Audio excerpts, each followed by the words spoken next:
We're going to grab some other takeoffs. Sorry.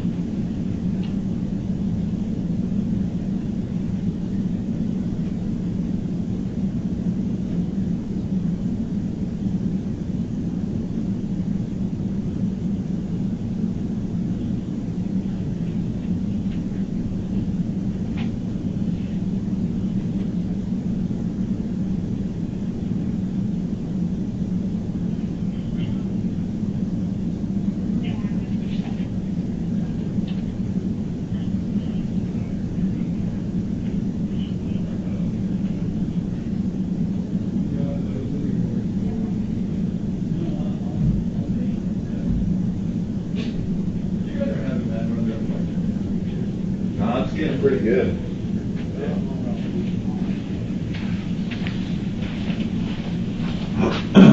Did you get my text this morning? I did not. Okay. Did you text Ron or me?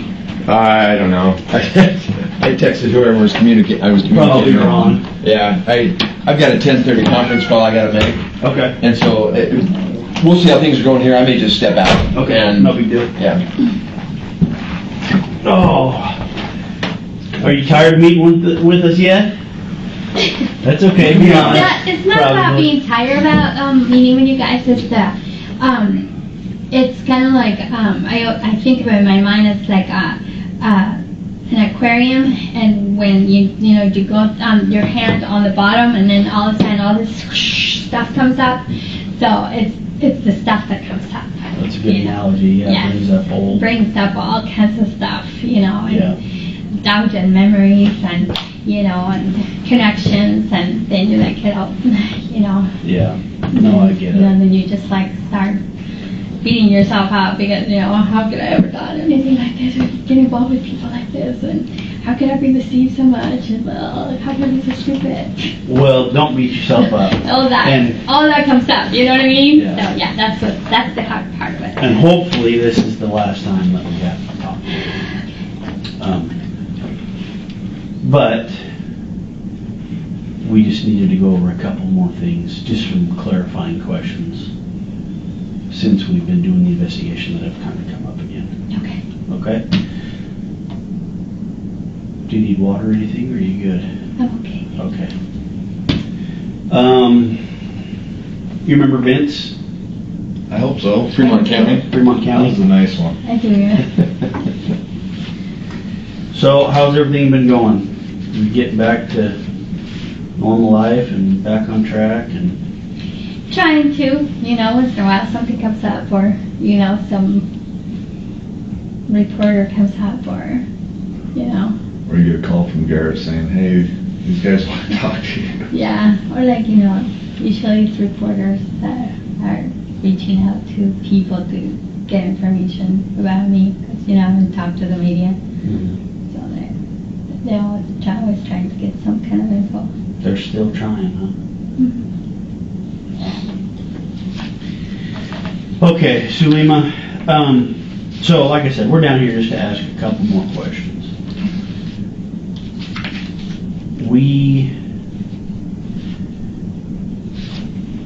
One second.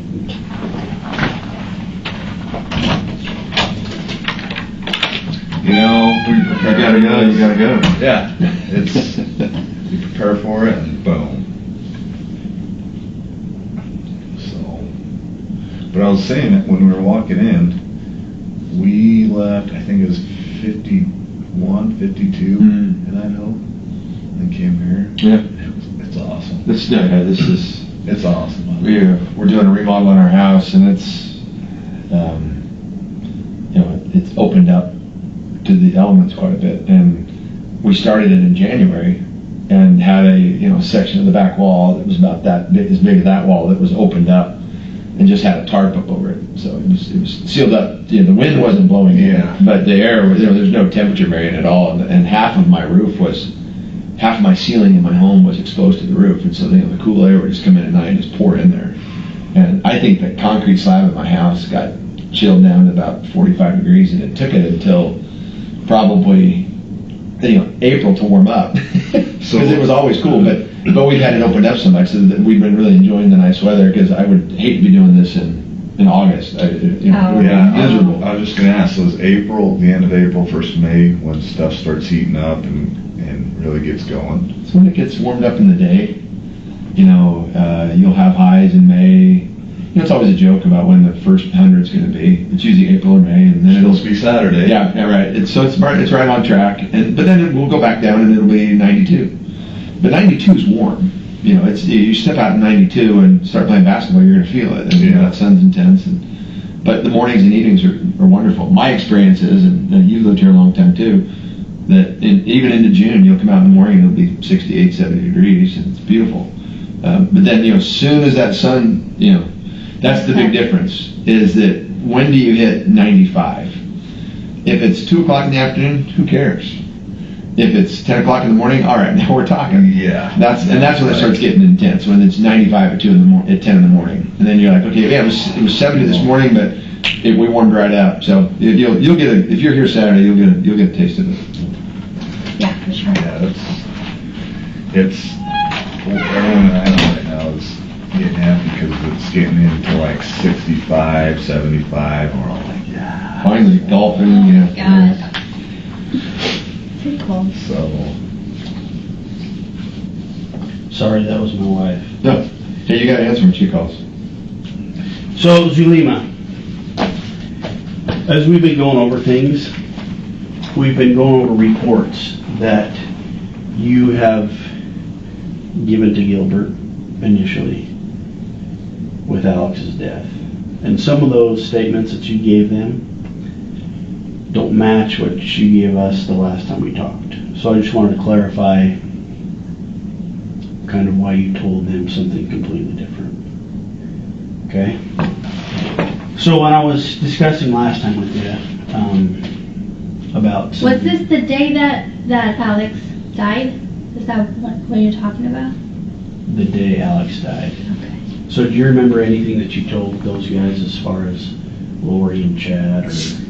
Very, very little. I don't remember much of what happened though.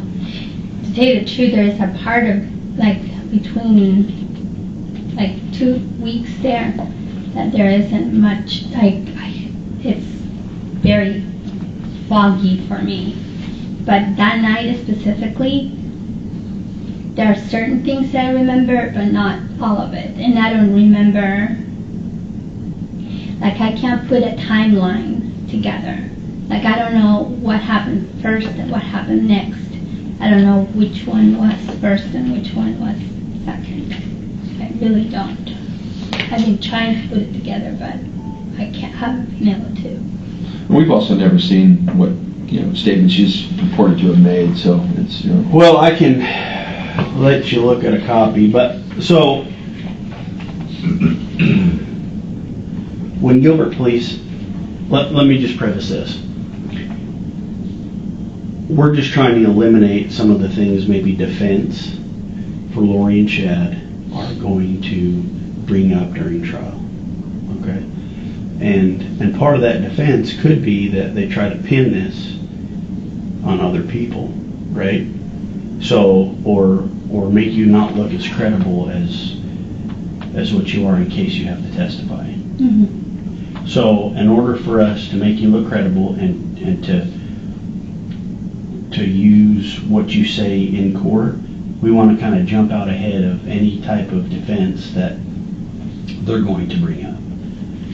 and try to make it look like you are lying or trying to get back at them or something like that. So going over these reports, that's kind of what we were doing to make sure that everything that you told us kind of matches what has happened, right? And so when we were going over Gilbert's reports, there's some things in there that you said that you told us about when you last talked to Chad and Lori, and about when you, well, I'll just come out and ask you. You told Gilbert that you had no idea how to get a hold of Lori and Chad when they asked you who Alex was on the phone with. Can you tell me why you told them that?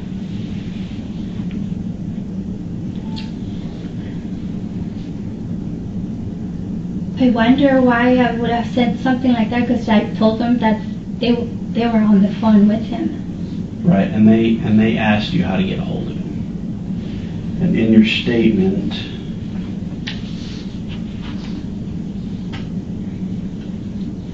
you said you had only met Lori a couple of times before she moved. And you hadn't seen Lori since she moved a few months ago, and you didn't think Lori was married. Yeah, I don't remember saying that. Well, let's look at those statements. Yeah. And when I say look at them, just look at them carefully there for a second. You didn't think Lori was married, right? Did you know she was married at that point? Yeah, I did know that she was married. Okay. Yeah, because she had sent me pictures of when she had gotten married. Okay. So yeah, I did know that. And I mean, I didn't. Let me put it this way: I saw the pictures of them on the beach, her dressed in white, him dressed in white, and they were dancing and kissing. Right. And all of Seen it. those. We've seen all the pictures, yeah. Right. So I assumed. It was assumed that that was a wedding ceremony. When you told them, what else did she say in that statement that she hadn't talked to him in a while? What was that statement about? That you had only met Lori a few times. Well, obviously that's inconsistent with what she's told you guys. That you hadn't seen her since she moved a few months ago, and that you didn't think Lori was married. What's the timeline on hadn't seen her since she left a few months ago? Is there any explanation of that? Was there any timeline on that? Was there any clarification of what that Well, we meant? know Zulema had gone up there. Right. So she's saying that since she moved. I wonder if she's talking about since they moved to Idaho or to Hawaii. That's what I'm wondering about. She hadn't seen him since they moved to Hawaii. That could be. That's what I'm trying to find out. That could be, but she said that she didn't know what state Lori and Chad lived in. So those are the type of things that defense is really going to probably ask you. Yeah. So I didn't when they left Rexburg. Mm-hmm. They didn't tell anybody where they were going. Not even even Alex was trying to find out where they were at, and he had asked them where they were at, and they wouldn't disclose where they were at. They didn't. So you had no idea they were in Hawaii? No. What about the times you guys conference called? When we were talking on the phone, they wouldn't say where they were at. So when they left from Rexburg, Mm-hmm. they didn't disclose where they were at. How I found out that they were there is when they were on the news. Okay. Because there's some. So back in the reports, I don't know if I have that with me. They had talked to you and Melanie Boudreau about going to Hawaii after they were married. Is that not true? This was when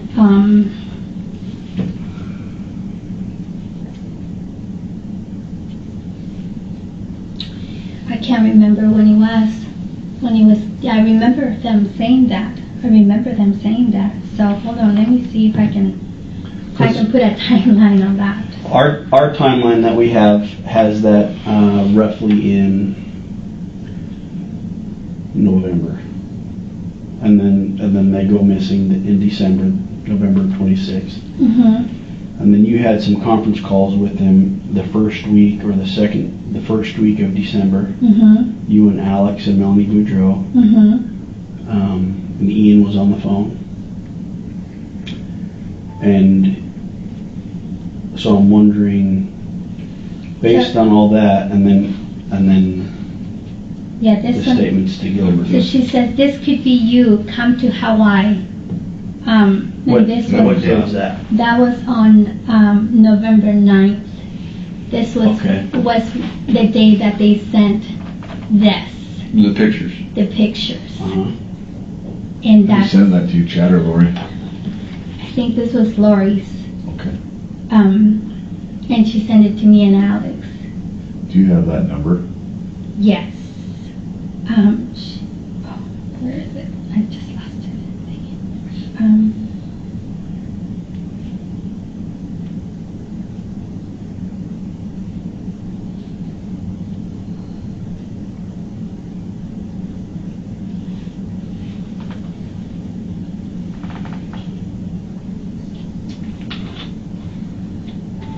There it is.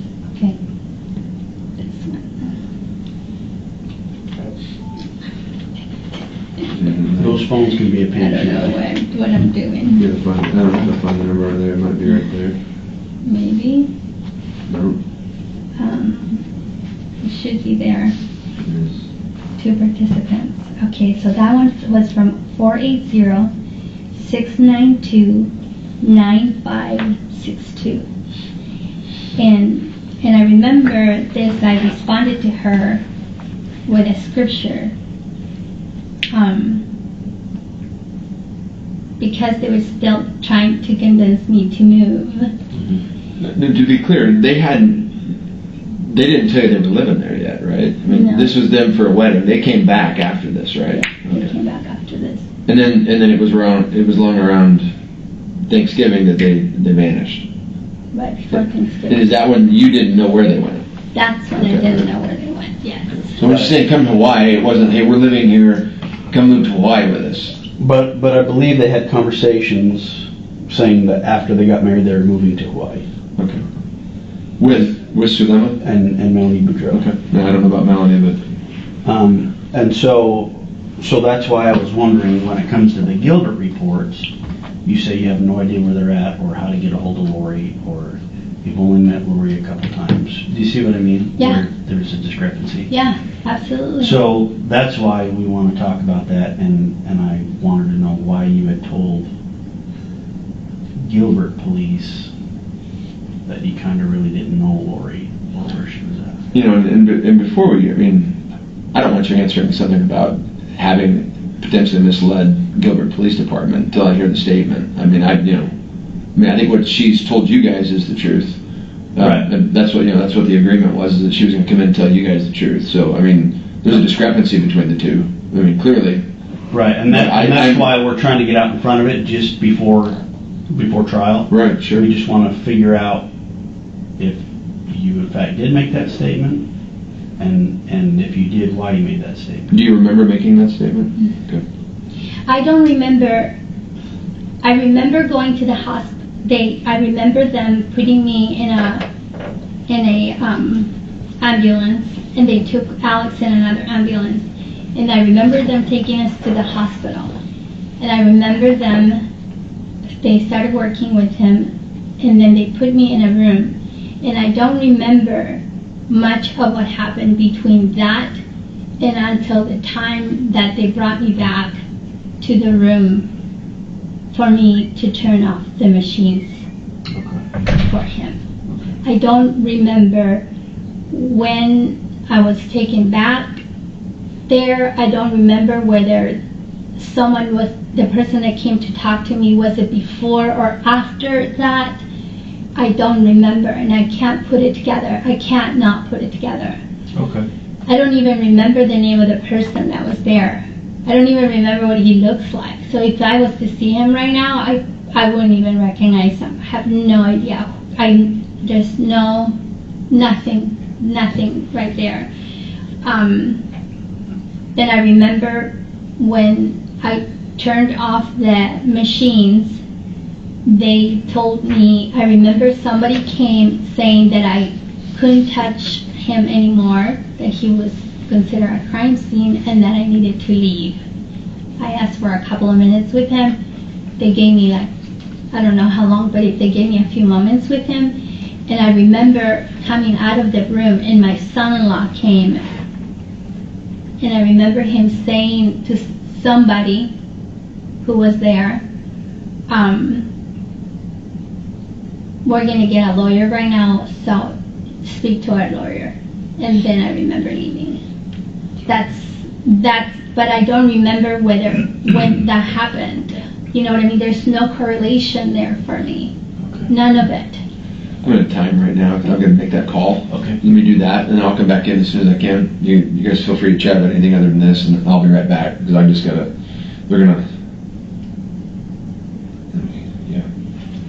I've already missed one call from them, so let me go do that, and I'll be right back, okay?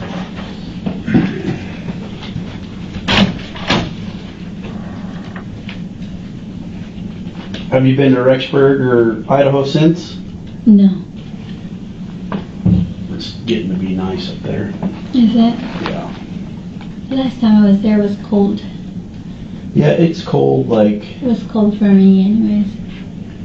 it seems like it's cold for 8 months out of the year, but Yeah. now's the time where it starts to get nice and warm, and it's not hot like here, but I take the heat. I would take the heat any day. Yeah. So I always run 2-3 degrees colder than everybody else. And you think that they won't make that big of a difference, but it really does. Well, I'm not sure anybody that lives down here owns a jacket, do they? We do, because after you're here for a while, they call it your blood thins out, and it really does. Oh. So you become kind of a wimp, because as soon as it gets to 70, you're like, oh, it's so cold now, you know? And so when and besides the fact that my own temperature is lower than most people, then I'm always cold. So I have a sweater with me most of the year. Really? Uh-huh. Even in the summer months? Mm-hmm, in the summer months, my because God. when I go inside of if I'm working inside of like a grocery store or The air conditioning. anywhere, the air conditioning is too cold for me, so I put the sweater while I am inside the store, and then I take my sweater when I leave the store. So does every house down here have air conditioning? Oh yeah. Yeah, I couldn't imagine living down here without it. Yeah, there are some houses that have those.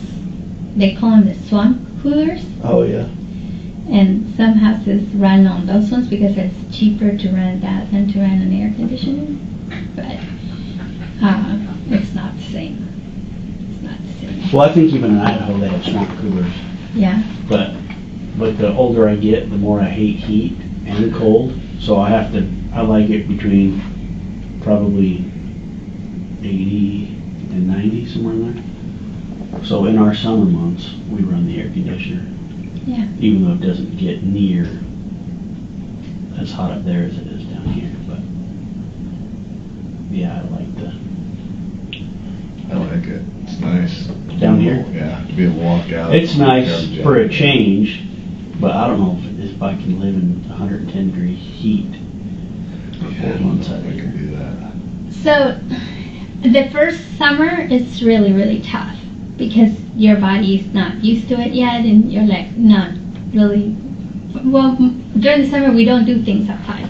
We just don't. Just stay inside. And You go from the house to the air conditioning house, and then from the house to the air conditioned car. And some people here also have those starters for their cars, Oh, yeah. so they start their cars and the air conditioning before they get into it. So that works. see, that's funny. In Idaho, we have those to Heat it up. heat it up. Right, there you go, see? So, but, How do they play, how do kids play sports down here if it's like 110 degrees during the day? so they do it really early in the mornings or sometimes in the evenings, but you never do it like in the middle of the day. And our hottest time, it is at 5 p.m. because we're in a... How are you? Good, how about you? Good. Good to see you. He's complaining about hot weather again. No, I'm saying I enjoy it. I don't know if I could do the 110 you could do all the time. You could do it because you see the offset of that. Because then you have 8 months of pure heaven. That's true. So they play. I don't know. Do they do overnight sports? Yes, a lot of people you'll see them in the courts at night. Yeah. Like the kids at the skate park, the basketball courts, and the parks are usually busier at night than Just during because it's the coolest time of the day, huh? Yep. And we get used to it. You know what I mean? And you really do. Like in the summer, sometimes I'll go taking a jog like around 7, 8 o'clock at night, and you're just used to it. So it doesn't really bother you as much as it would the first summer that you're here. Yeah, I'd imagine you'd get used to it. I never have gotten used to the cold weather, but No. Yeah, I couldn't either. I couldn't do the cold. I'm not a cold person. Mm-mm. I still have that California blood, I think, just a little bit. There you go. That's it. Yeah, I would do heat any day over the cold. Yeah. So, and those 4 months, really, they're not. People think that they're like horrible, but you just Get used to it. you get used to it, and then you navigate through it. You don't go outside up around 5 o'clock.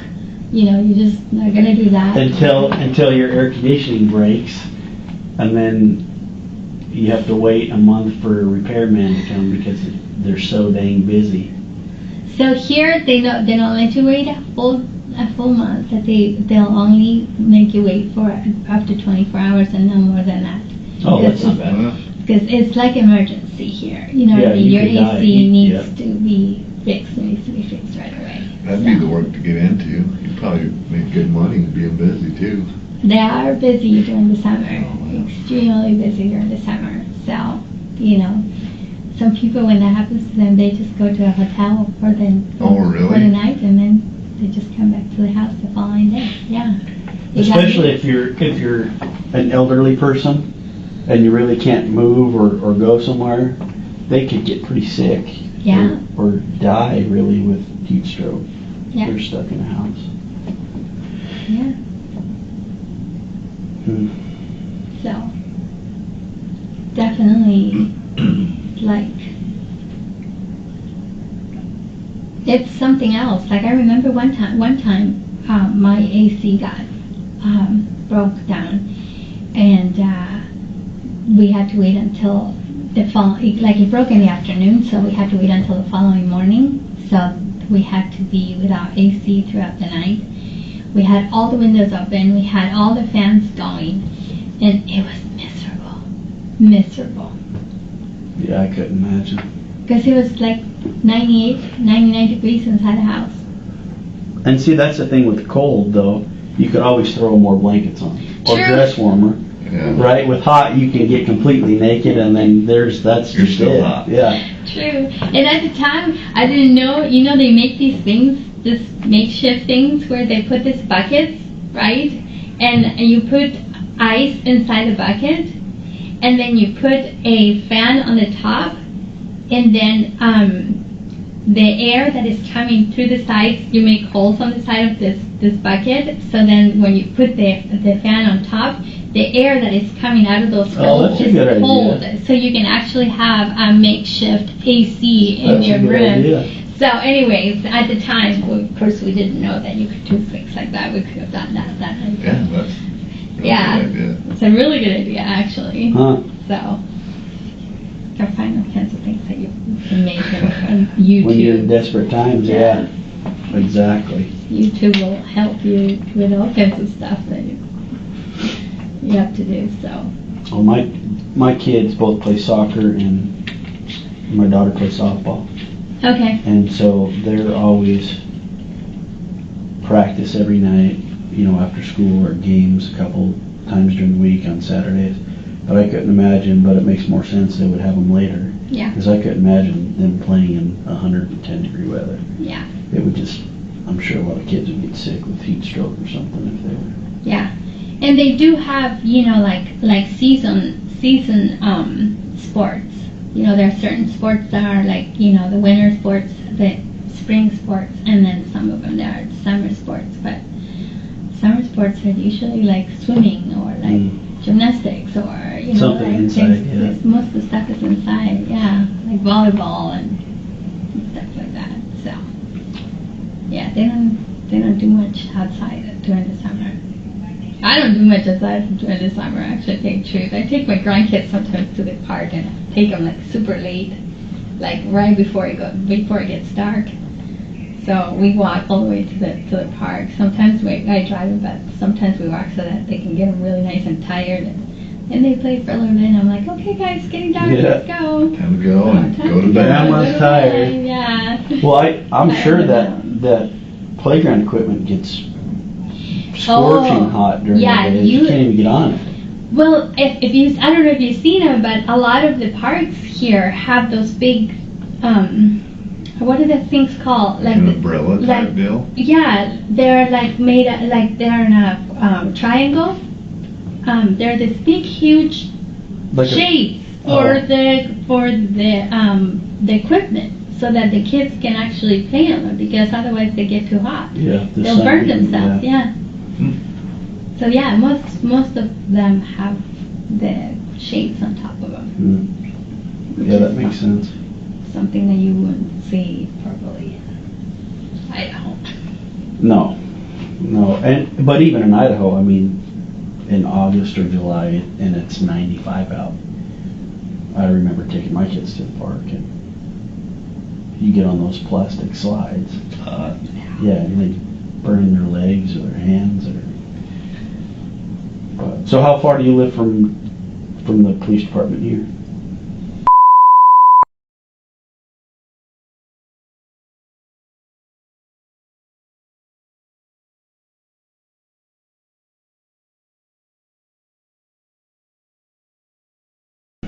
So is it like a 15-minute drive? Or 15, 20 minutes. That's Yeah. not bad. No, it's not bad at all.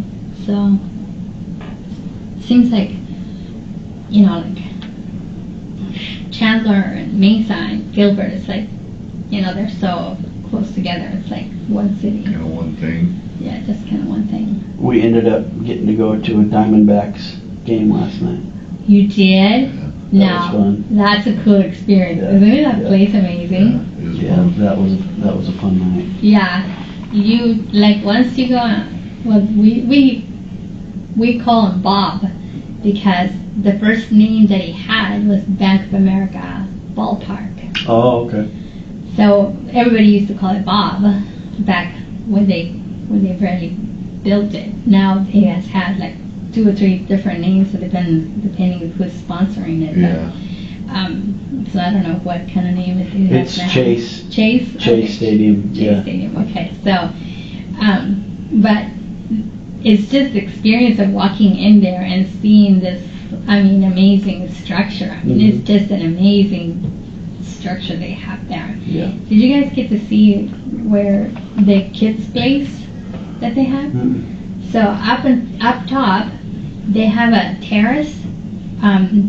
So it's kind of interesting how they made it, because it's like a terrace. So it goes out like this, so you can actually see the game, and the parents can hang out right there and watch the game.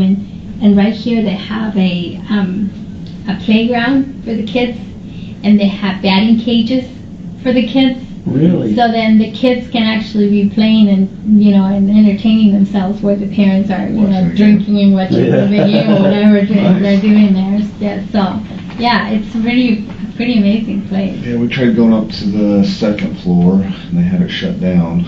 Or Oh, maybe Because just of COVID. Yeah, because of COVID, you had to have a special pass to get up there if your tickets weren't up there. So wherever your tickets were, they kind of made you stay on the floor. okay. So we Okay. sat in section 135, kind of down the left field line, the third base line by left field. And Those are good tickets. yeah, It's- I was pretty impressed with it. But as soon as you walk in, you see the field, you're like, holy smokes, that's cool. It is very cool. It's an experience for sure. Yeah, and I've been to a couple other games, in Denver and Chicago. Been to games up there, but it's always cool to see new stadiums and. Did they have the top open? Yep. Oh, yeah. Yep.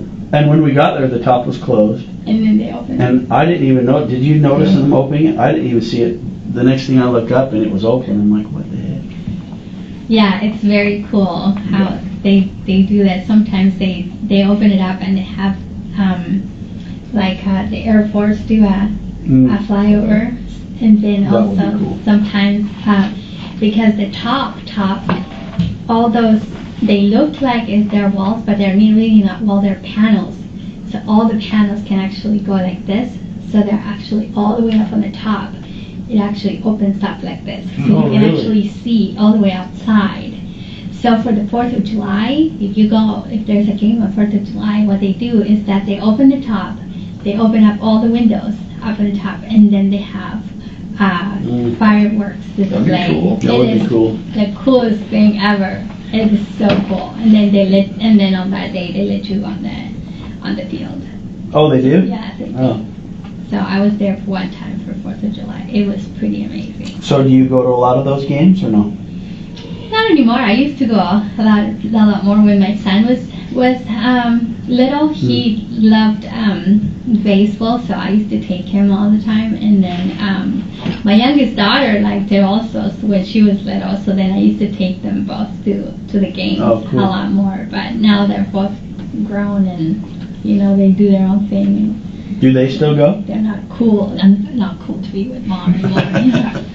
So, my daughter still does. My daughter still does. My son's got some pretty. He struggles a lot with anxiety and being around people, a lot of people and stuff like that. So he doesn't get out much these days. So. Well, I'm sure that's something that they'll always remember is going to that. I mean, I can remember when my dad took me to Dodger Stadium, when you're little. It's just something that sticks with you forever. Yeah, they still talk about it. Yeah. They still talk about the games. That's There's a couple pretty neat. times. Yes, there's a couple times when I just I told my son it's just the two of us today. Let's go to the game. He's like, okay. And we would get the really expensive tickets, and we would be right, way at the bottom and really cool. Did you ever catch a ball? A foul ball? No, but you know what? One time, one of them came towards us and hit somebody right on the head, right. Oh, that would hurt. Yeah. That would hurt. Yeah. The bad thing about the ballpark is you pay a lot of money for a ticket, but then you get in and a hot dog is like $10. Yeah. Right? And popcorn's $12. Before you get out of there, you're spending over $100 in food too. It is very expensive. So, I mean, I think they can make that a little cheaper. But yeah, it was a good time. We sat in between. They played the Padres last night. And Okay. So we had, 4 Padres fans behind Yeah. us? And they were drunk Oh. and yelling at the Yeah, Diamondback yeah. fans that were sitting kind of in front of us. So it was actually pretty entertaining. They get to into listen, it, let yeah. me tell you. Or when, where the Dodgers count, those games are so entertaining because, they go at it and they just yell at each other, and then if somebody makes a mistake on the field, they just kill the other fans. Oh my goodness, they're so, yeah, they get really into it. So, you guys were over there by the pool. There's a pool there? You didn't see the pool? You did? Oh, No. come on, you guys missed out. Where Big was the fun. pool? So, let's see. Base is here, right? So, and let's see this. So, 2, 3. So right behind third. Mm-hmm. Yep. That's kind of right where we were kind of Okay. So there is a big wall right there, at. Uh-huh. right? And right above the wall, that's where the pool is at. So you can actually buy tickets to be at the pool while In the you're pool watching? watching the game. That would be Yeah, cool. That's what we should have done. it is very, Yeah, very that would be cool. cool. It's right below the big bar that they have there. Yeah, we missed that. Yep.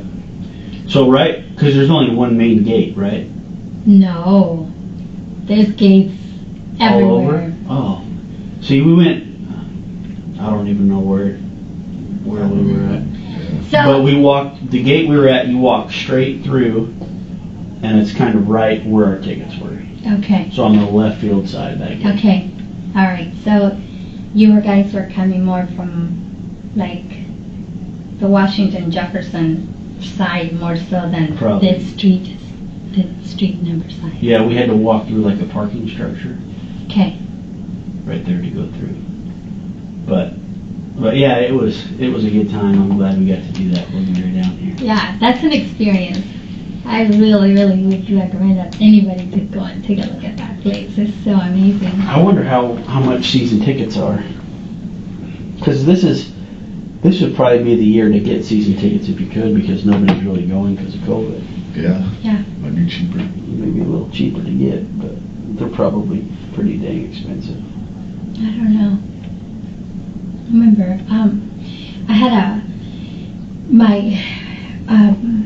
I had a friend that had season tickets, and then when he wouldn't use them, he would call me and say, "Hey, you want to use my tickets? For such and such game." Yes, we'll take them. Yeah, those are the friends to have. We'll take them. Yeah. So, yeah, it was always nice to have those tickets, because then, like, the same people sit there all the time, so then you get to know the people that are sitting around you Yep. and stuff like that, so it's kind of cool. Yeah. I don't think that they will be very expensive. They used to be once upon a time, because, baseball was like the thing to do. But now with COVID, everybody's so afraid of going anywhere and doing anything in public that. Well, there's something to be said about just enjoying a baseball game, having a hot dog and a cold drink, and Heck just yeah. watching the game. Heck yeah. Just being in that. Mhm. It's like the energy that is in there, that, Yep. the environment is so cool. Yep. I love that. Even if you're not a baseball fan, you still have to do it. That's how I became a baseball fan, by going to, Go and watch it. going to watch the game. 'Cause I never used to like it before. You couldn't understand it. And then I had somebody that taught me how, this is what that is and this is what that is. And I'm like, oh, okay, I can figure it out now. So, And it's a lot better to watch it in person than on TV, too. Oh, heck It's yeah. completely different. yeah. Have you ever been to, let's see, what's the football Cardinals. team? Cardinals? Cardinals. Yes. One time I went to the Cardinals game, That'd be fun. but Did you like it? it was fine, but I was pregnant with my youngest daughter at the time, and it was hot, and it was like, I don't know if I want to stay here any longer. Just want to go home and just lay down kind of thing. So it probably wasn't the game. It was probably because I just needed to get some rest right Yeah. in a football game. So that was a long time ago, because my daughter is 19 now. So imagine how long ago was that, right? So yeah, I don't know much for football. I mean, I liked the day that I went. It wasn't like, oh, I hated it or anything like that. But Do you watch sports on TV at all? No. if I would watch any sport, I will be watching baseball. Baseball. Yes. So, right around that time when they won the World Series, Mm-hmm. then that's when I used to really watch it. How long ago was that? Was that when Randy Johnson played? And 2001 when Gonzo was the yeah. one that did the winning hit. And that was crazy. That was a crazy day. People were like going outside in the streets and like celebrating and stuff. It was big. It was big here. It's something that did you never. go to the parade? Well, the people just went outside just to Yeah, like, Do their yell, own and they're parade, just yeah. like, everybody's screaming, and why they're outside screaming, because the Diamondbacks, and then people had the Diamondbacks flags on their cars, for the longest time after that. So Sorry about that. That call came up last minute. We've got a response that's doing a thing by the 4th, and that's coming in quicker than we're happy about. So Time for a conference call. We were just discussing Diamondbacks baseball. Well, is there anything to talk about this year? No, they Okay. went to the We went game to a game last night. Oh, did you? Ah, was the roof open? Roof Yep. was open. Oh, that's awesome. It was. Yeah. it was- Mark McGuire hit one out the window. You know those big panels that open up? She was just telling us Yeah, about he hit one out the window. Really? Yeah, I know, it was like, That's 420 feet or something like that. It was just insane. Hit it out the window. But, you know, it's this lovely stadium that's shut most of the time. Which Well, is good, Yeah, it was open. When we got there, it was shut. And then, but the opening is a dramatic thing because they cool it down and then all the air stays in there. So they'll open it up into June because all that cool air stays in, right? As the cool air stays, it settles and stays in, and then they can open it up and you get this feeling. You know who decides if it opens or shuts, right? Who? It's the Diamondback pitcher who's pitching. Really? Yeah, 'cause, the unit, Randy Johnson, didn't like it open. He didn't like it open. So it didn't matter what the weather was, it was shut when he was pitching. Really? Except the time he hit that bird. Did you ever see that video? Yeah. flying, when he's Fastball. pitching, yeah. Oh my gosh. Yeah, the Blew bird it up. was gone. Anyway, kind of interesting. We saw a lot of Randy Johnson jerseys still. Yeah. Well, he was a freak. Yeah. I mean, he was a freak. In the very best sense of the term. This big, Yeah. tall guy that had a lefty throw. I mean, oh my word. That slider he had, ugly. Yeah, we had a good time last night. That's fun. What'd you eat? Hot dog, And Chip we, Diamond dog? wings, yeah. Good? Fun? it was good. Where were your seats? Where were you? 135? I don't know where that is. Maybe Right third down, base, right third base, Yeah. left Right down area. Yeah, yeah, that's awesome. That's good seats. It was Good nice. seats. It was perfect, yeah. I'm Yeah. glad we got to go to that. That's fun. I'm glad you enjoyed that too. It's an awesome time. That's really good time. I've been at Diamondbacks game. Last Diamondbacks game I went to was in San Diego. We were over in California. Half of Arizona goes to California for the summertime for a week or two or whatever. And we were over there for a week and went to a Diamondbacks Padres game, and it was 70 degrees. You know, it was perfect. It was That's who they were gorgeous. playing last night. Yeah, Padres they're the real deal this year. So They whooped them. yep. Well, and they had some fans letting them know too. Yeah. It's good. Cool. Sorry about the interruption. No, you're good. You're good. Back to discrepancies. So Zulema, like I said, we're not accusing you of lying or anything like that. We just want to get ahead of this before it gets brought up in trial Yeah. by either Chad's attorney or Lori's attorney or somebody brings it up and tries to discredit you. Mhm. So I've kind of gone. Was that statement recorded from You know, her? I don't know. Okay. I don't know. if That they would be have helpful. Or have or haven't. Yeah, this is Because it's hard to verify something that you don't remember making, the statement you don't remember making. right. Yeah. And they may have a recording. I just was pulling the Gilbert Mhm. reports. Okay. So we talked about that. So let's talk about the bag of cash that Alex gave you. Do you remember when he gave that to you? He didn't necessarily give it to me. He just a couple of days before he passed. I don't know if it was like 1 day or 2 days before he passed. He said to me, Zulema, if anything happens to me, I want you to know that there is money in a bag in the closet, and it's for you. He said it's not much, but it's for you. Okay. And did you ever count the money that was in there? Or know how much was in there? Well, when before he passed away, no, because I just said whatever, you know what I mean? I wasn't going to touch his money. But after he passed away, I asked the police to bring it down, and my daughter and her boyfriend started counting it. They did. And how much was in there? I think that there must have been about probably between $5,000 and $7,000 or something like that. Okay. Do you remember what else was in the bag?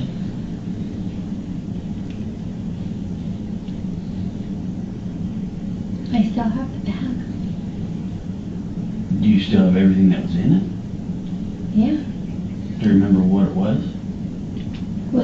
it was a bag he had it in a plastic bag, like a Ziploc bag, and Sure, the money was in a Ziploc bag? Mhm. In another bag? yeah, Okay. and what else is in there? I've looked through that thing like I don't know how many times, and now for the life of me I can't remember what's in there.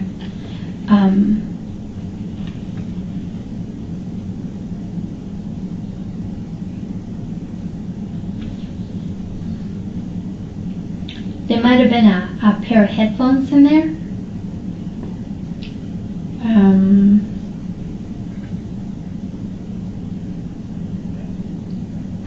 I don't know. I can look in there, take a look, tell you what's in there. You take anything out of it? Probably. I mean, I took the bag out. You know what I mean? And I took the headphones out because I started. I'm like, I wonder if these are the good headphones. And I started using them. Did you take anything else out of it?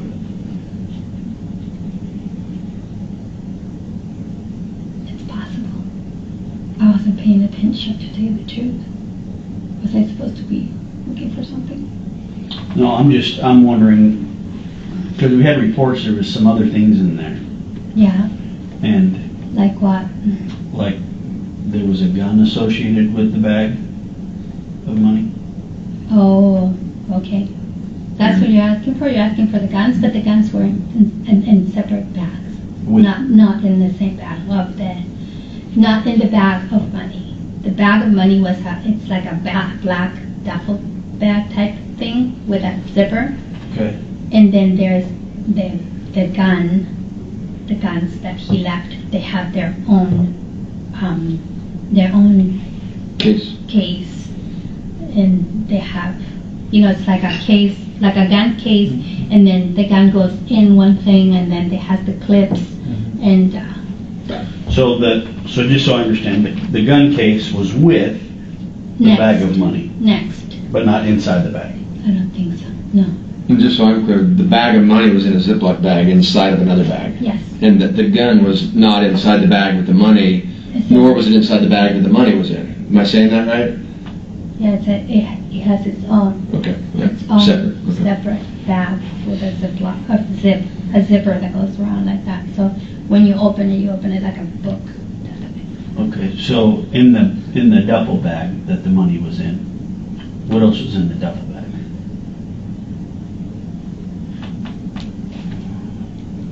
Let me ask you this, was there a phone in the duffel bag?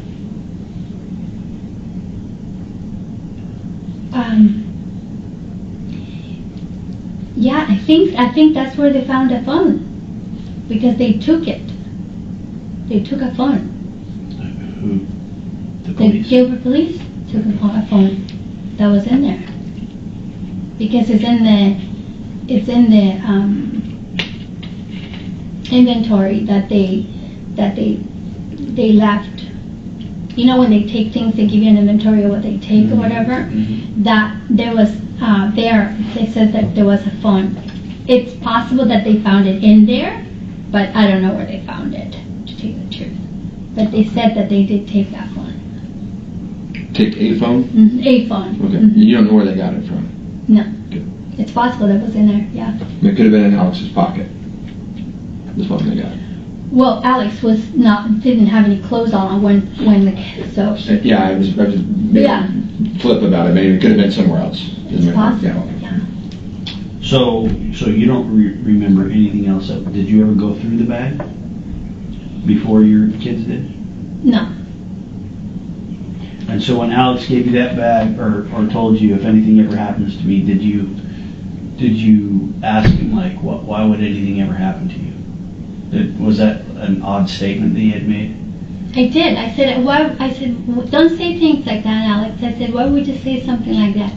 And then he said, just in case. Just in case. That's why the reason why I in my back of my mind, I was thinking, did he do something to himself? Why was he saying that 2 days before he passed? So he tells you about the bag and says, if anything ever happens to me, there's some money in the bag. It's not much, but there's some money in the bag. And that was 2 days before.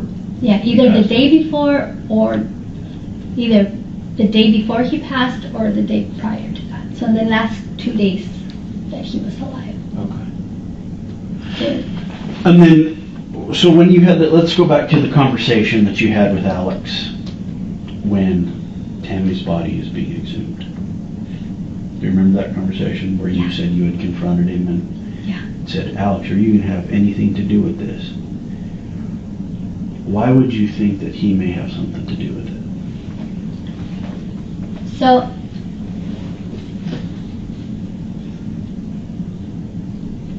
Lori and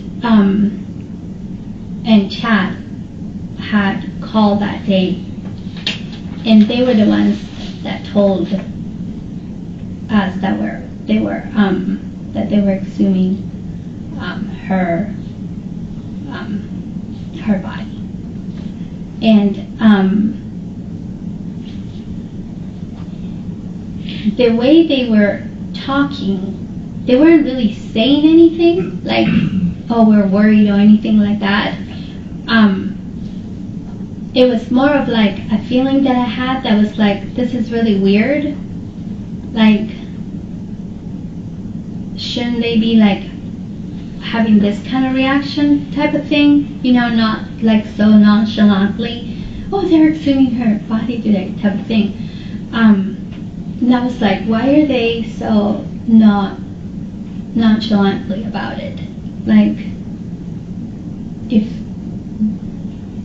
are they hiding something? Did they do something? Did they not do something?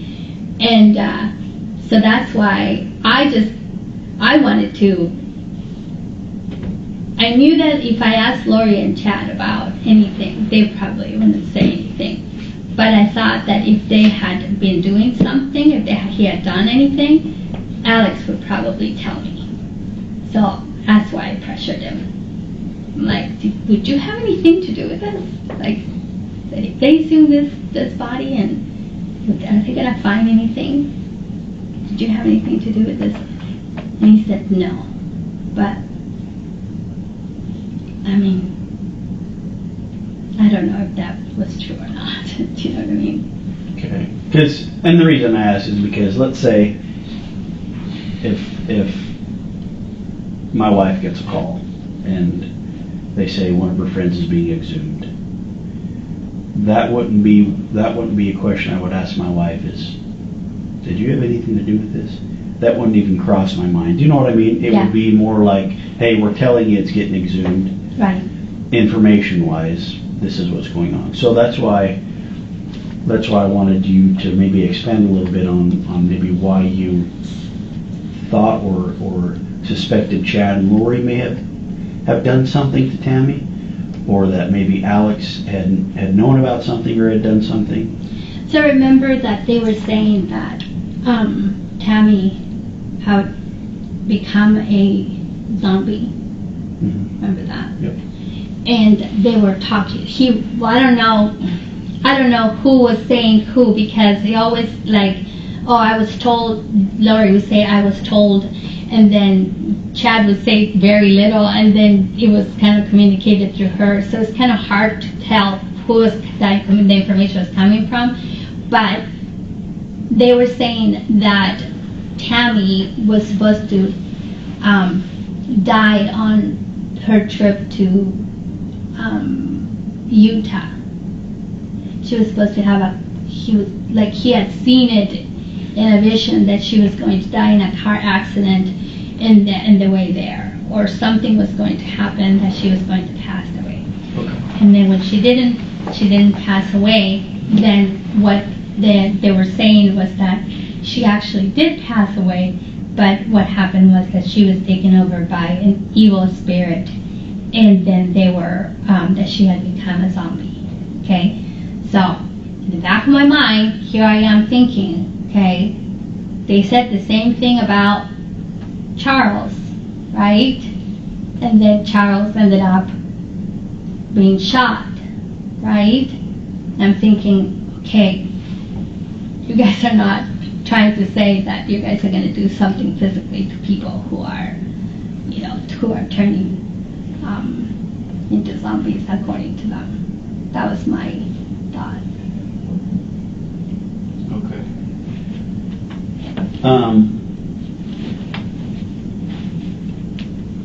So, refresh my memory again. What was Alex's response to your question to him? So he sat back and he sat back on the in the back and pressed his back towards back of the bed, the headboard, and he goes, "No, that's it. There's no answer after that. Nothing else." And I was waiting for him to say something else, and I'm like, okay. I'm like, "Are you going to say anything else?" And he's like, "No." Okay. So I thought when he seemed so sure of his answer, I was like, well, okay, well then he didn't have anything to do with this. Okay. And is that the same conversation that's the same conversation you kind of got after, right? And we're pretty, maybe forceful is not the right word, but aggressive towards him as far as, tell me what's going on. Is that the same Because conversation? that was when because right after so then I pressed for another answer, and he tells me no, right? So then then I stand up and I start walking away because I'm like, I don't know what to think at this point. And that's when he said, "I think I am being their fall guy." And I'm like, "The fall guy for what? What is it? Tell me. What is it that they're trying to pin on you? What did they do?" And he just wouldn't say anything else. And then I get frustrated again because he's not answering my questions. So I turn around and I'm going to walk away again, because I'm just so frustrated that he's not saying anything. And that's when he tells me, either I am a man of God or I am not. Okay. Now, at the time, because I turned around and I said, "What does that mean? What does that mean, Alex? Tell me, what does that mean? It's like you can't just tell me these things and not say anything to me." And I was so frustrated with him, so mad, really, because he wasn't saying anything else to me. And I guilt it.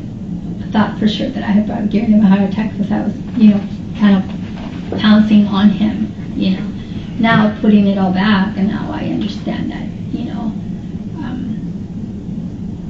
they were probably telling him through blessings to do certain things, and he in his mind was either I'm following what God is telling me or I am not.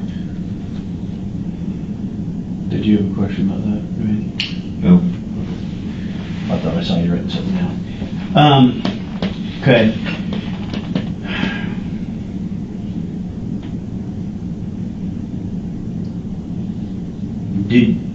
So after he had said that, "I think I'm going to be the fall guy." I think I'm going to be there. Their fall guy.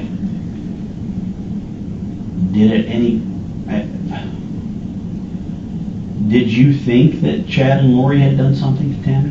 Was that your impression based on that statement?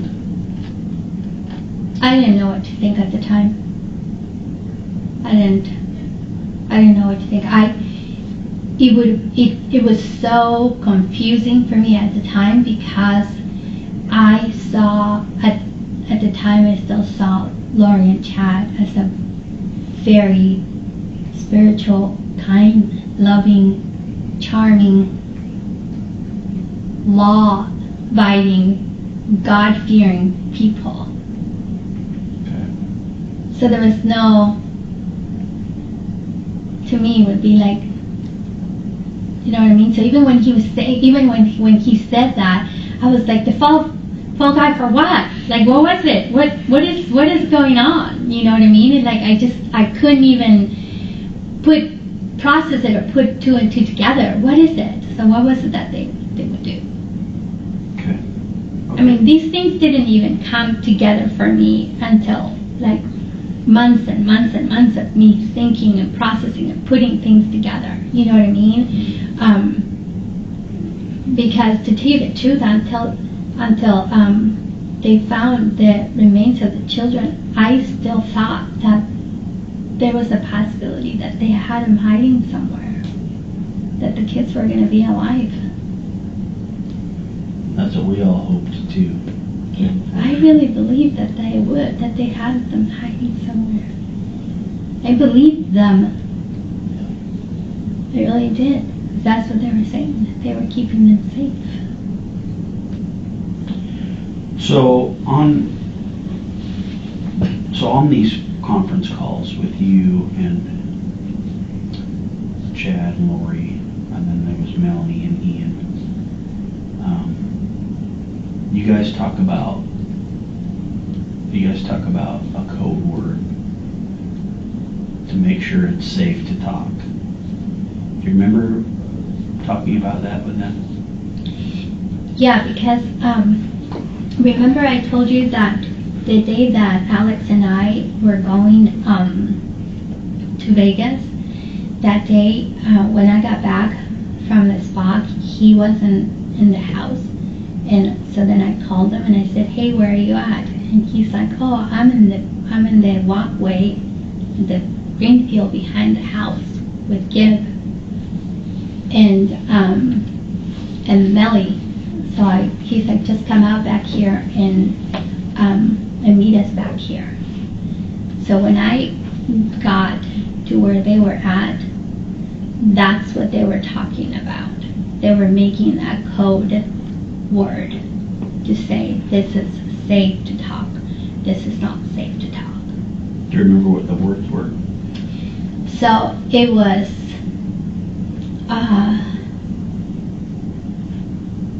pretty bird,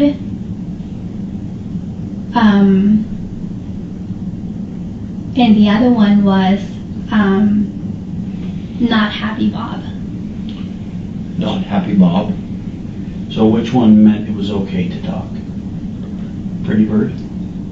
I think it's the opposite. I think that pretty bird was not. Okay. And then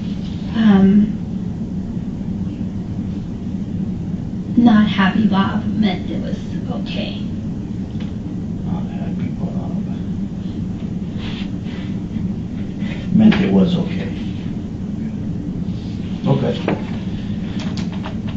So, whose phone number did you call because they would call you from Ian's phone. Whose phone number would you call to conference everybody through?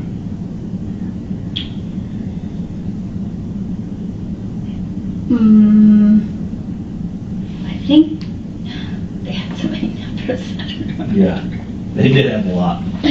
And that's kind of what we're trying to figure out is whose phone you were calling to conference everybody in together. Because every time they would call you, and then you would do the calling.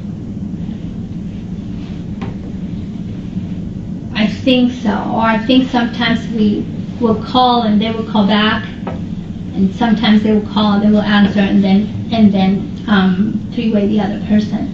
I think it was a couple times it was Chad's phone, and then I think a couple times it was the Lori's new phone number, or the last phone number known that we knew anyways. Okay. I think it was both of them. Off the top of my head, I couldn't remember which one it was. Okay. And I don't think that my phone records would go back that far. Okay.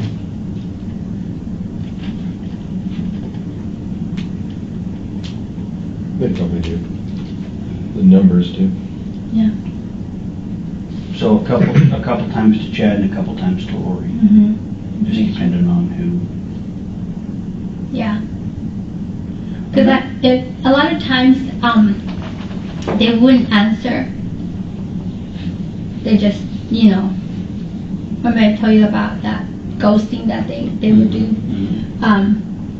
So a lot of times we would call one number and then they would answer, then we would call the other number, and sometimes they would answer and sometimes we would call the other number again. So there was a lot of that calling and no answer, and then sometimes they would call back. And that's when they lived in Hawaii. Well, they were in Hawaii, but, the time. Because that was after November Right, right. 26th or 27th. Yeah. And I thought for sure that they were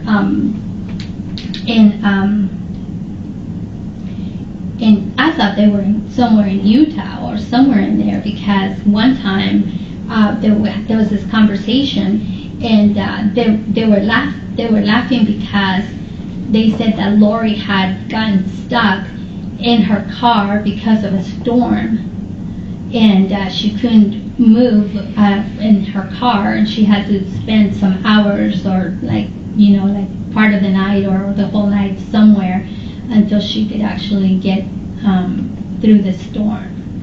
So at the time I thought, in my mind I thought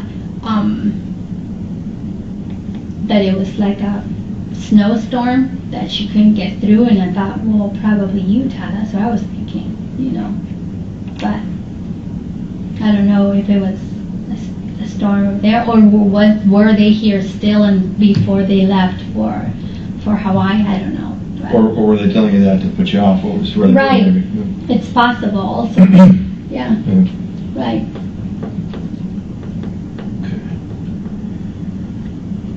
And that's one of the things that she would say would be, for your protection, we're not telling you where we're at. For your protection. So how come you were the designated, or how come you were always the one who would make the calls? How come it wouldn't be Ian or Melanie or anybody else within the group that would call Chad and Lori?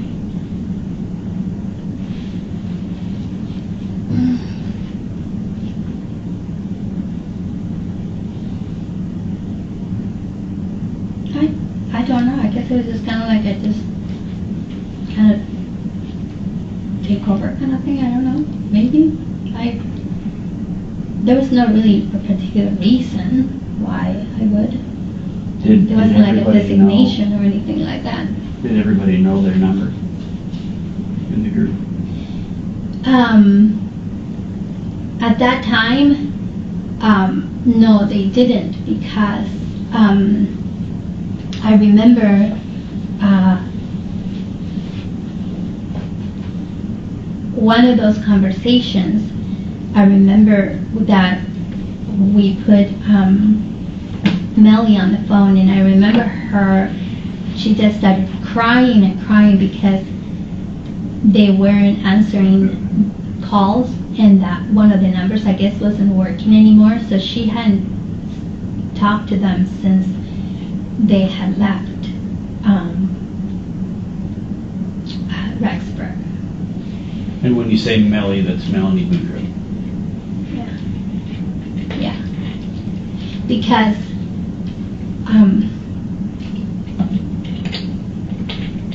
the way that they were, part of the manipulation and part of that indoctrination and getting you to be part of this needing them and being close to them and stuff like that, was their constant offering you a blessing of comfort, or offering you a blessing of something that was going to happen, so promising you something. So it was almost as if when you get that on a constant basis all the time, and then all of a sudden you don't, it's almost as if you're like, whoa, what happened there? You know what I mean? All of a sudden you feel like, oh my goodness, I have no guidance now. You see that? And I believe that I can't say how Melly was feeling at the time, but I would imagine that she was feeling like, she hadn't had any contact or anything from them since they left Rexburg. So I remember her being in tears having that conversation. So kind of off what you said is, when she was in tears, and did she or anybody ask you for their numbers? If they, well, because they knew you had them, right? Because you were the one that was calling. So did they ever say, or after the conference call, when you talked to Chad and Lori, did Alex or Melanie or Ian or anybody ask you, say, hey, well, can you forward me their number? I'd like to call them and talk to them. Or was it just you that solely had their... No, they had their number too. They had their number. If I'm not mistaken, it's probably, I can't say for sure, but I'm thinking that it was probably given to Melly that day during the call. During one of the conference calls? Yeah. I don't remember. I really don't know why that kind of became like a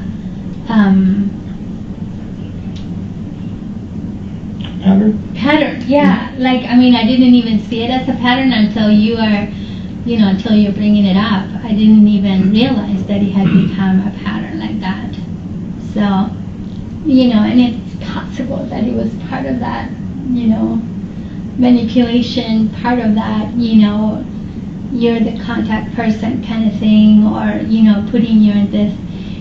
This is one thing that now that we're talking about this, one of the things that they started saying to me from the beginning was that putting me in a position of being so special.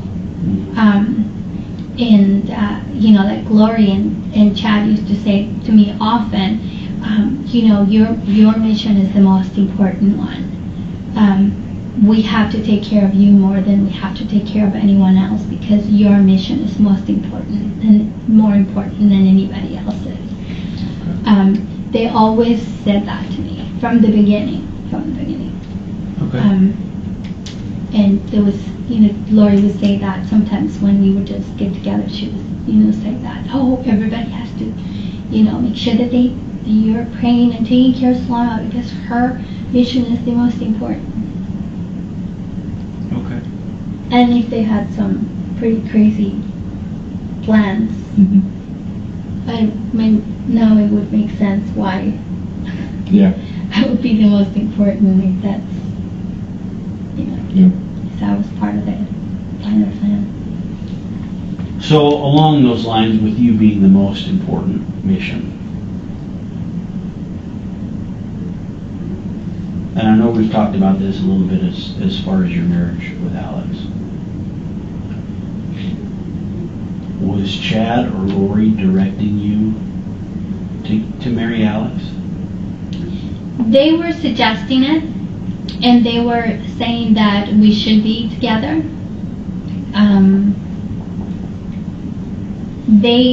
Chad did give me a blessing one time, saying that I would get married again.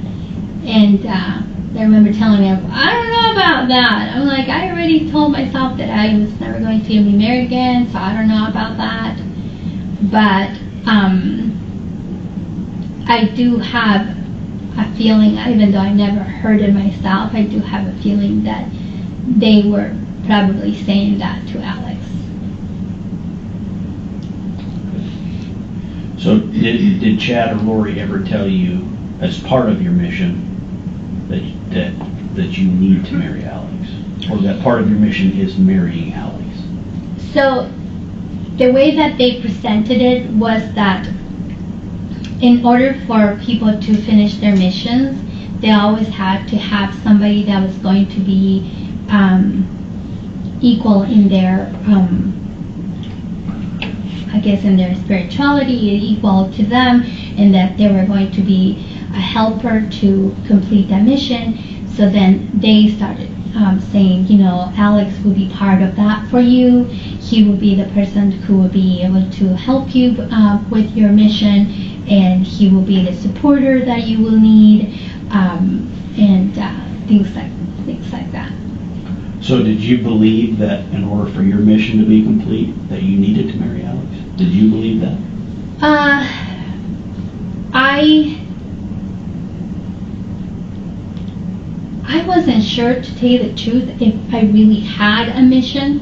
I kind of took their word for what they were saying. They, like often they would say, okay, Zulema, we want you to do this. And I would go, okay, and I would just say a prayer or whatever. And then they would say, oh, Zulema, this is what you did. So it was never like I would be able, you know what I mean? Like, am I really doing any of this stuff? Or are they just like saying that because they were confirming it for me, or, you know, stuff like that. So I had a lot of like things that were in my mind that were like, I don't know about this. So it was a lot of, I used to tell them all the time, I'm putting that on the shelf until I can understand it, or until I have more information, or, you know, or whatever, you know, a prompting or something about that. And I kept, you know, praying and praying and praying about, you know, about Alex. And he was like, he was there, you know what I mean, from the beginning. He was like, I want a relationship, you know, and I'm not messing around. He was like, you know, I want to get married. And I mean, he was insistent about it. And I was like, no, wait, let's wait. No, I don't have an answer. I'm not sure about that. And I had my doubts, let me put it that way. I had my doubts. And then I kept praying and praying and praying. And then once Alex and I got to know each other a little bit better, and we started spending time together and talking to each other, I really started liking him. And the things I liked the most about him was that he was the kind of person that I could go deep conversations and deep discussions about the scriptures. And he knew the scriptures very well. And sometimes we would sit on the phone for like 2 hours discussing scriptures. And I'm like, I've never been able to do anything like that with anybody. I mean, much less, you know, someone who was interested in me. You know what I mean? So when I went there, I think I went there in October, I think it was, around October 7th. He was ready to get married. He was like, he said that he had called, I guess another county where you could just go, kind of like Las Vegas type thing. You can just go and you can get your license and you can get married right away. And he was like, I mean, he was ready to go. He was ready to go, and I was like, no, Alex. I'm like, I am not 100% sure that I want to do this, so I need to wait. I need to wait. And he's like, okay, we'll wait for as long as you want to. We'll wait. I mean, he wanted to, but he wasn't like pressuring me. You know what I mean? He just said he was ready. And then when he was coming back down from Rexburg for when he was coming down for Thanksgiving, a couple of days, I think it was the day before he arrived, I was praying and I was asking, and I just got this feeling that, like, okay, I think that it's time for me to marry him. Do you think Alex was pressuring you because Chad and Lori wanted him to get married to you? Mm-hmm. It's possible. And this might be a tough question. Do you think Alex truly loved you, or was just doing it because Chad and Lori told him to? I have asked that myself many times, and I don't know if someone could actually fake it that well. Do you know what I mean? Yeah. If I didn't love somebody, I don't know if I could be that doting over that person. At least I couldn't fake it. Maybe he could. And if he could fake it, then he was a really good faker. Okay? Because he was like, he doted over me. And maybe that's one of the things that they told him to do. Maybe that's what maybe that was his orders that they had given him, was for him to be doting over me. But he would Like from the minute that he got up until he went to bed, he made sure that I was happy, that I was taken care of, that I had everything. Like I told you, I mean, one day I was like, you know what sounds really good right now, Alex? I'm like, he's like, what? I was like, salsa and chips. And he got up and he picked up his kids and goes, I'll be right back. And he was out the door. He went to got me chips and salsa, and he came back. He goes, here you go. And he would say it all the time, as you wish. As you wish. So I don't know. It is a possibility that, yes, he could have faken that, yet. So it had to be a really, really good faker. Were you in love with him when you got married, or were you doing it because Chuck and Lori? I loved him. I loved Alex very much. I'm just going to go back on a couple questions on his. Before we stopped the first time, we were in the hospital with Alex, and I think it was Chandler or Gilbert that was in there. Gilbert Police in the hospital as well. Your son-in-law said that he has an attorney now, so if you want to talk to us, talk to the attorney. What did he need an attorney for at that time? You mean, what did he need an attorney, or what did he need an attorney? And I might have misunderstood you before Garrett stepped out the first time. You were telling Ray, once Alex was in the hospital, you were there, and I believe your son-in-law was there, and the Gilbert police were asking something, and he mentioned to him that either he has an attorney or there's an attorney for Alex, so talk to the attorney now. Was he talking about Alex having an attorney at that time, or was he talking about himself having an attorney? Does that make sense? Yes. So he was talking about, he was saying that his attorney, to talk to his attorney, because he was going to be representing me from then on. Talk to Alex's attorney? No, to my to son-in-law's attorney. Okay, why would he need an attorney? I guess is what I'm asking. Why Yeah. did he have an attorney? Yeah, why would he need one at that time? So what happened was that my son-in-law came out of a parking lot from, I think it was... Let me cut you off and tell the story. I don't think he cares why your son-in-law knew the attorney. Did your son-in-law need an attorney under this investigation? Under this, no, not under this investigation. Okay, It so was the for police somebody attorney was else. her. Oh, He contacted an attorney that he knew for her. okay. Yes. Yeah. And I guess that's what I'm getting at. Why did you feel you needed an attorney at that time? I didn't. He felt that I He did. felt, okay, all right, that's what I was, sorry if that was confusing. I was so out of it at the time. I didn't Yeah, there's even a lot going know. on. I didn't know what was coming or going, and he was adamant. He was like, nope, you are not speaking to the police without an attorney. And then I remember when I got home, they tried to interrogate me again.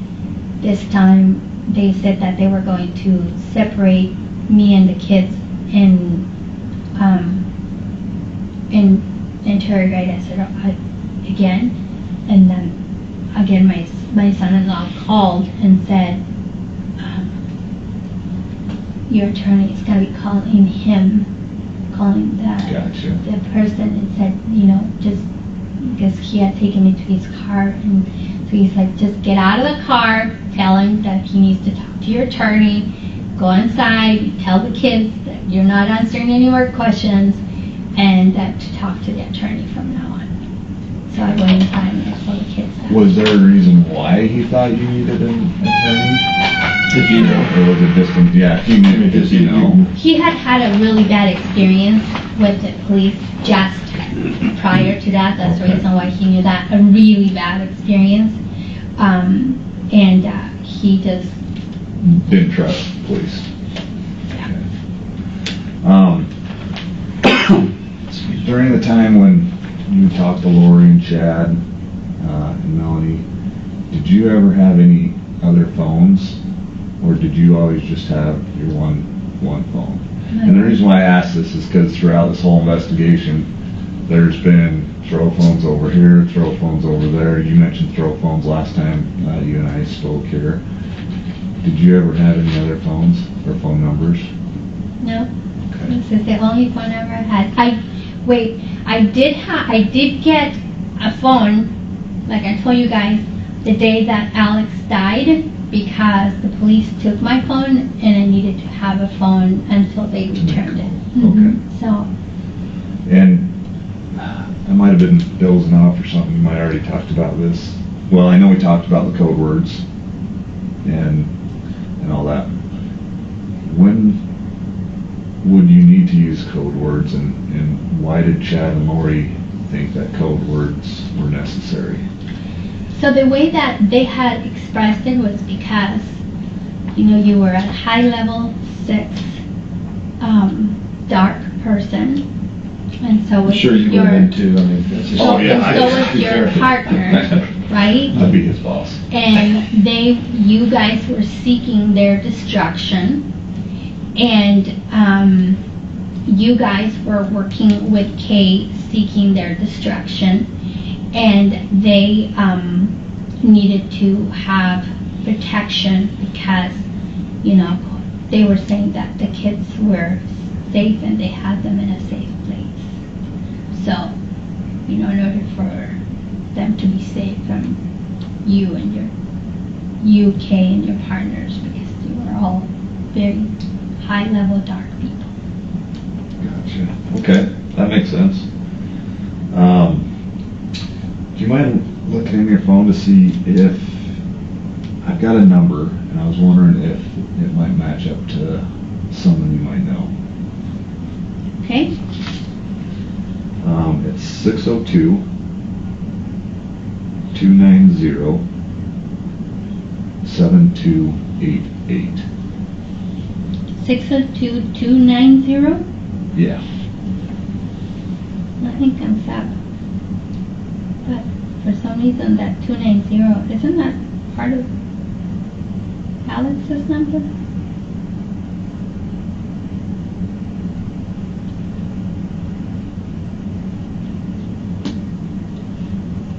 If it's in your phone, it should populate. Yeah. 910. See, there's a lot of stuff then. My granddaughter got a hold of that phone that I had during those, Everything. and I don't know if you knew this, but I didn't know this, that if your phone and your old phone are connected to the same Wi-Fi, that if you do something on the old phone, it will show up on your new phone. Gotcha. So she deleted like Deleted all that. hundreds and hundreds of phone numbers Oh, from no. my phone. I'm still trying to recoup them, so. Do you still have Chad in your phone at all? I think so. What do you have his numbers under? He had one that he kept all the time. Let me see if it's still there. No, it's not. Okay, let me see if I can find it under my text. See if that's one of the ones that got deleted.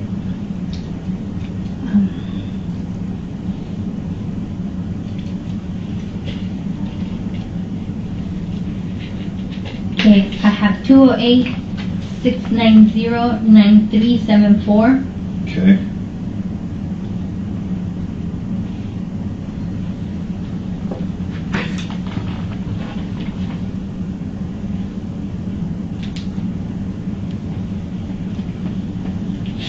Was that the only one?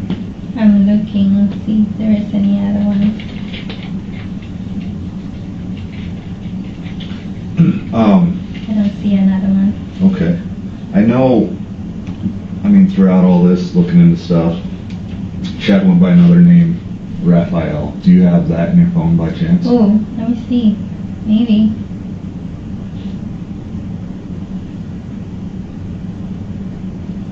No.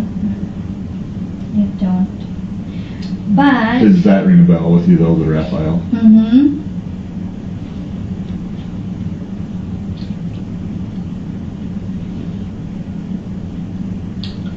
But I remember he had changed the number, and Alex asked me for it, and his number was 602-290-7288. Is that the one that you were just asking me for? Yep. Yep. So That's whose is it? Chad's. That's Chad's. And Alex texted you that. Yes. When did he text you that? Do you still have that? He texted me that on December 5th. Okay. So on Zulema, on a couple of those recordings, you referred to him, Chad, as Raphael. Is that what you called him normally, or did you normally call him Chad? I would call him Chad. Chad. Mm-hmm. So when did you call him? Sometimes you just call him Raphael, because on one of those you say, "Let me call Raphael's calling through." Is that just sometimes you would call him that, or Yeah, I guess during sometimes. certain times? Or? I think that Alex used to call him Raphael a lot. So if I was saying something like that, it's probably because Alex was with me, because he would call him that. Gotcha. So, Well, you still had it in your phone. That's good. The number. yeah. I mean, I don't have that particular number in my text or in my phone, but I remember him asking me for the number. And I remember me saying, Raphael just reached out to me and he has a new number Oh, nice. And that was on the 5th of December? on the 4th. Oh, 4th. And Okay. then Alex asked me for it on the 5th. Gotcha.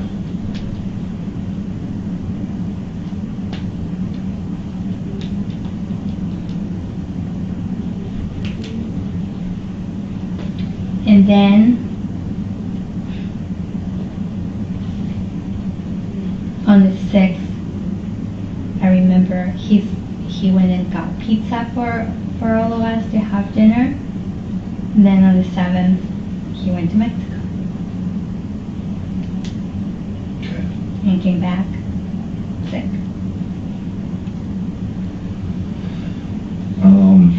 I was just doing follow up on that. Did you have any more? Do you still have some? No. Yeah, Zulema, we appreciate it. I know you hate to talk about this stuff, and I want to help. and we appreciate it, and that's why, I don't know what the defense plan is going to be with Chad and Lori. It could be that they try to throw everybody else under the bus, and they try to use different things or say different things. That's why it's super important if you can remember anything. That way we can get out in front of it before defense has a chance Get it. And to get it and Jared court knows will that. understand. Your So attorney knows that right now. we just want to make sure that we're crossing our T's and dotting our I's with everything. That way we can come out in front of it. You guys, I still have those pair of scissors in my house, right? Oh, Lori's Lori's scissors. that are $100 and something or $300 They're and something. $1,000. Oh, that's way up. Serious scissors. But yeah, like Ray said, we appreciate it. I always have that feeling that there was something really nefarious about her giving me those scissors. I still do. And she gave them to you when she came home from Hawaii, right? When you met him and When they had just gone back from getting married. the layover or whatever. Yep. And for some strange reason, in my mind, because I'm trusting people, in my mind, I was like, oh yeah, she can't take him on the plane with her, so And then my daughter said, Mom, she just got off of a plane with him. Why couldn't she take him back on the plane with her?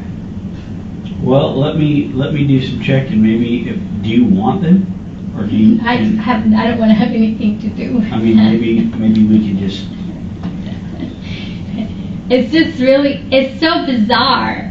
Why would she hand me those things? It makes absolutely no sense for her to hand me those I wonder things. how she got on the plane with them in the first place.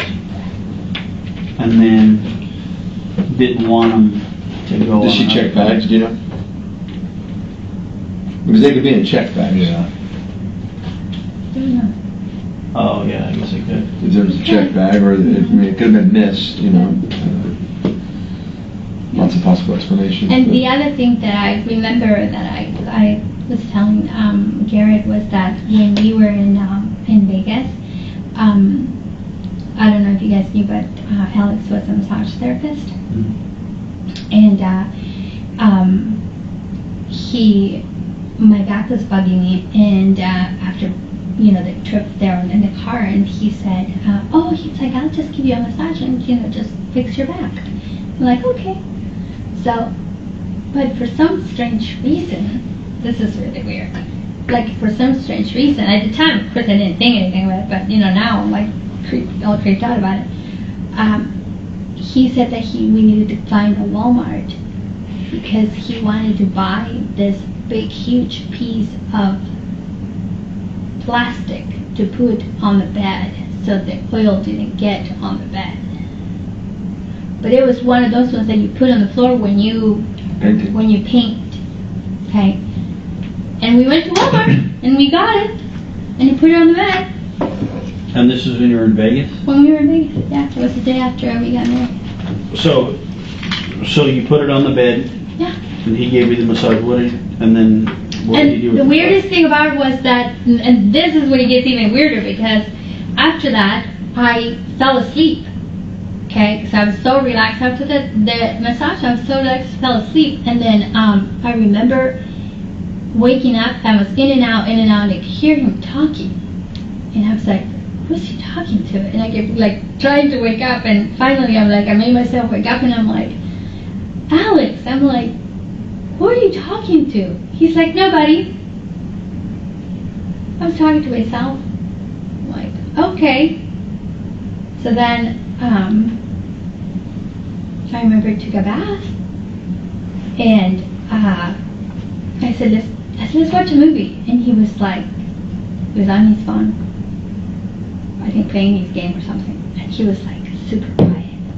It was totally eerie for Alex, because Alex usually he was like joking, and you would say something and he would find one way or another to make it into a joke and make it funny, and he was always making you laugh and laughing at himself or making a joke about something, but he said nothing for the rest of the evening. Nothing. Well, that's really weird that he had you lay on plastic. So maybe I'm just a little too crazy now because of all the stuff that's happened, but in my back of my mind I keep thinking that who was on the phone was Chad and Lori, and that was supposed to be my last day, and he was supposed to. And it very well could have been. When you woke up, did you feel normal? I mean, did you feel like, when you said you were in and out of consciousness, like you were trying to wake up or you didn't feel right? Like I was really down, like I was really, really like one of those ones when you're like trying to wake up and you can't wake up kind of thing. Like I was thinking, why am I so relaxed and I can't wake up kind of thing. You know what I mean? Did you feel drugged? Drowsy, I was kind of like really like drowsy. I was like, what? What time of day was it? In the middle of the afternoon. Did he give you anything to drink before that? Or make you a drink or fix you anything to eat?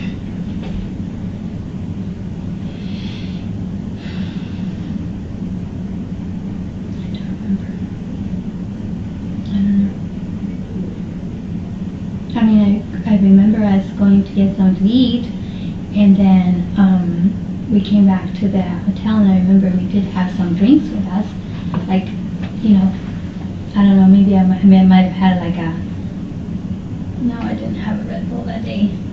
I had something with me. Might have been a water or something, I don't know, with me. And I always use the little cup, you know, I like to use the little glasses. I always have my glass with ice and whatever it was that I was drinking at the time.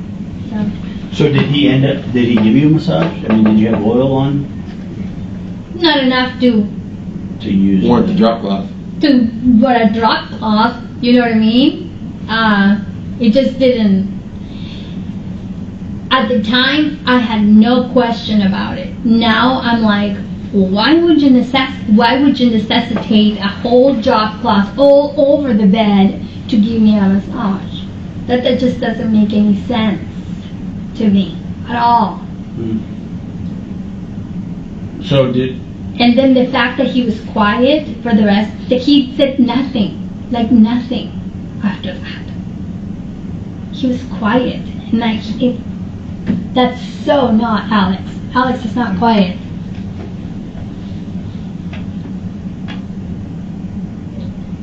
So did you ever ask him, like, man, why did we need all that, or what?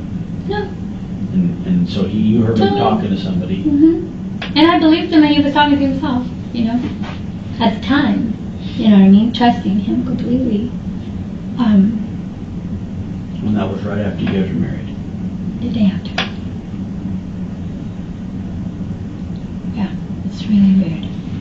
It is super weird. It's super weird, especially because he wasn't talking. And I even asked him, I said, hey, are you okay? Like you're so quiet, you're usually not quiet like this. He's like, I'm just tired. I'm like, okay. I'm like, well, I'm going to leave you alone then so you can rest. So I left him alone. He didn't say anything else. So I ended up watching a movie in Permit. I was having to keep on his phone. During a game I think he was doing. And it's little things like that we're super interested in. So if anything like that comes to you again, something that you may think is super small, please let Garrett know, or We'll communicate it to you for sure. That was super weird. let us know. Yeah, just little things like that help us put pieces together. Was that the only time that happened? Yeah. Had he given you massages before? No. Okay. Did he since then? No. So that was the one time he offered to give you a massage.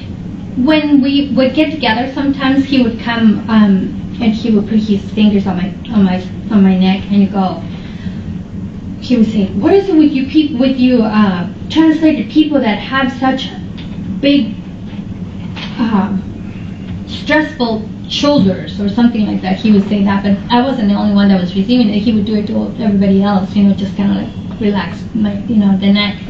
And then when we got back from Vegas and we were at my house, sometimes in the mornings I have a really hard time waking up, and then in the mornings I would like turn my alarm off and just sit there trying to like get up. And I remember he would like rub his finger like up and down my back and go, "You can get up, you can wake up," kind of thing, like kind of waking me up, and not a massage like he did that day.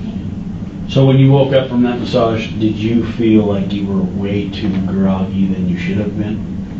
I was I thought, I'm like, oh my goodness, he's like, must be a really good, massage therapist, because I am so relaxed right now. Like I am like so relaxed. Like I felt like, like when you get out of like the sauna, when you get out of the sauna, you're like so relaxed, you could actually take a nap. That's what I felt. So you didn't feel out of it. No, it was just relaxed. Very relaxed. Yeah, like super. What was really weird though was that in and out that I had when I was laying on the bed, because I could hear him talking and I was trying to wake up, but I kept going back down, and then I kept hearing him again talking, and I couldn't discern what he was saying. I could just hear him talking, and he was in the bathroom talking. Does he kind of talk to himself much? Well, not really. Not like that. Like he was actually having a conversation. Like he sounded like he was having a conversation. Right. You know what I mean? Like when I talk to myself, I'm always like, say one thing or two things. Or I think I'll go to McDonald's for lunch. Yeah, something like that. But no, that's kind of Wendy's. You have this. Yeah. he was having like a conversation. So it, now of course putting all this together and processing after, over a year, I keep thinking that he was actually on the phone with somebody when this was happening. There was no way that he was going to necessitate a big old drop cloth for that bed to give me a massage. When you guys got married or prior to get married, did you guys talk about insurance or life insurance or did you add him to anything or did he add you to anything? Not that I know of. I know a couple people have asked me that too.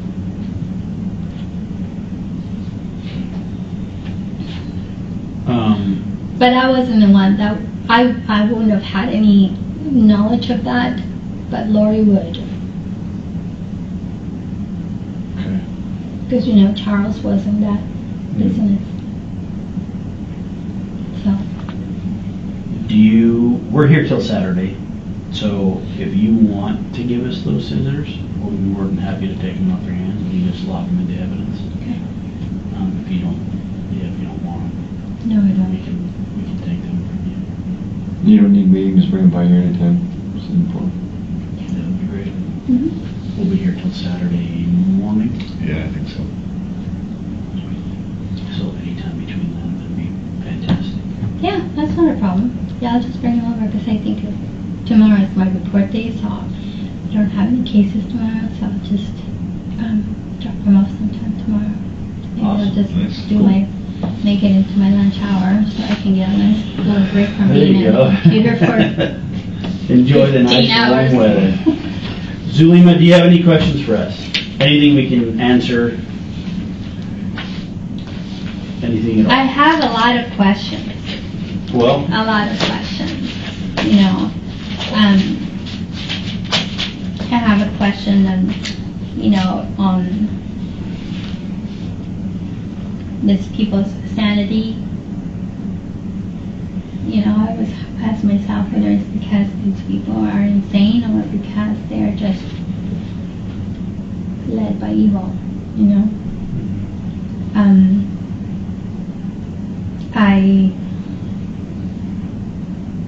Now I'm putting all the things together. I just really, more than ever, at the beginning I had a feeling that they had a really nefarious plan to do something to me and to Alex, or that we were the final piece, that I was the final piece to move to Rexburg. And I feel that,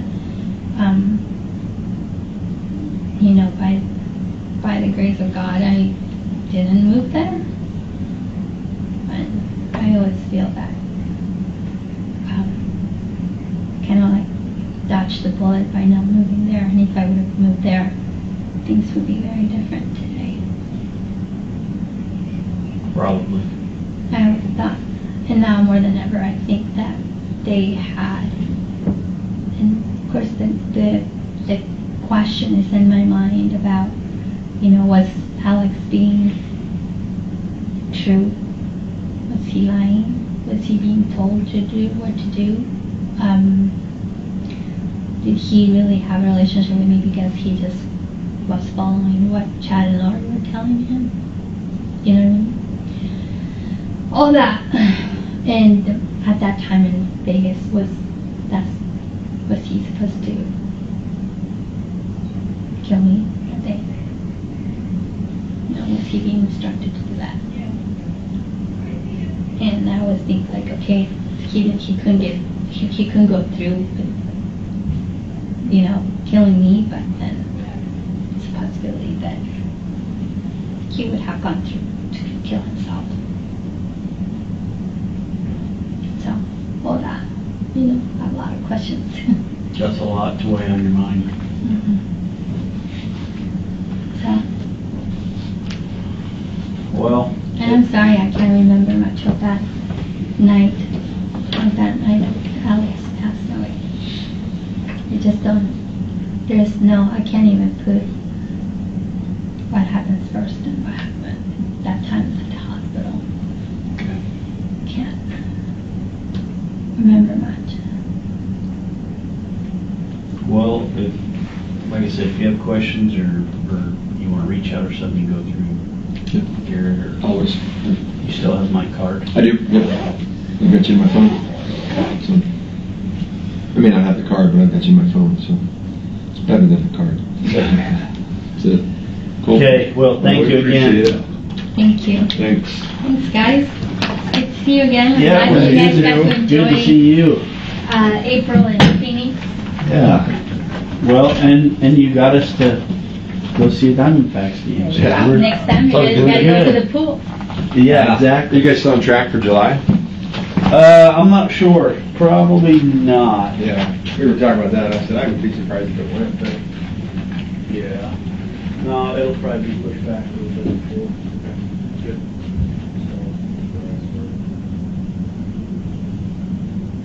Walk him down with this thing. Just us two.